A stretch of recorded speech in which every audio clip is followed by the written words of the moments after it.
aha hari ibintu abantu bibaza buri munsi bibaza ngo nukubera iki biriya nukubera iki bingibi. Uyu mwana witwa Beura we amere nabi mukuru we amubwira ngo nukubera iki biriya nukubera iki bingibi, ariko mukuru we nawe ntagamworohera kubera ko abadafite ibisubizo by'ibibazo amubaza.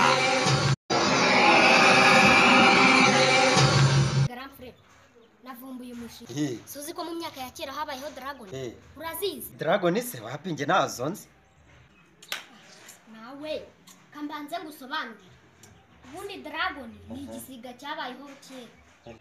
Ariko noneho amahirwe yanjye ubu niki kiba cyavukaga mwigi n'izindi nkoko cyangwa inyoni zose. Ariko noneho uko izindi nyoni zitozaga gutora no kuguruka, dragon iyo yabaga yitoza gucira umuriro no kuguruka ibirometero. Dragon se ikitoza gukoresha amajonjo ye uburyo cyamaraga gukura kiri nko ku rugamba cyararwanaga. Ye data we nuko wenda nje ntabishobora, ariko reka nkwereke.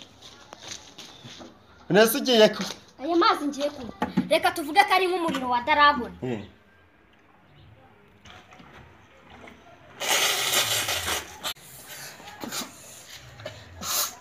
Ubwo kikaba gitwitse nk'abantu igihumbi. Noneho umujunju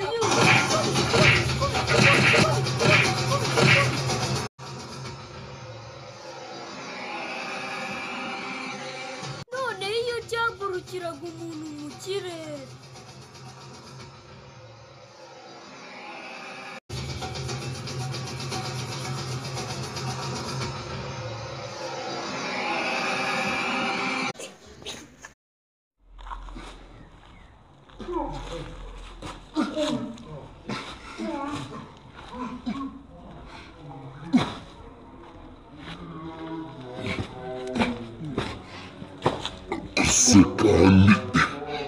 wa mujinga we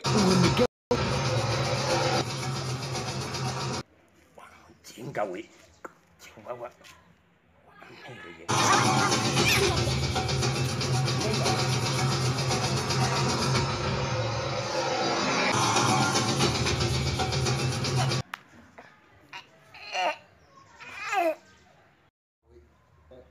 mujinga we unage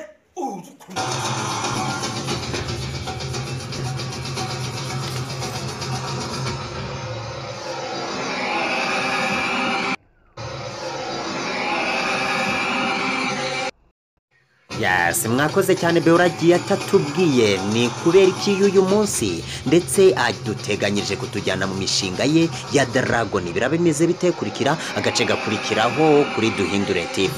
Murakoze cyane.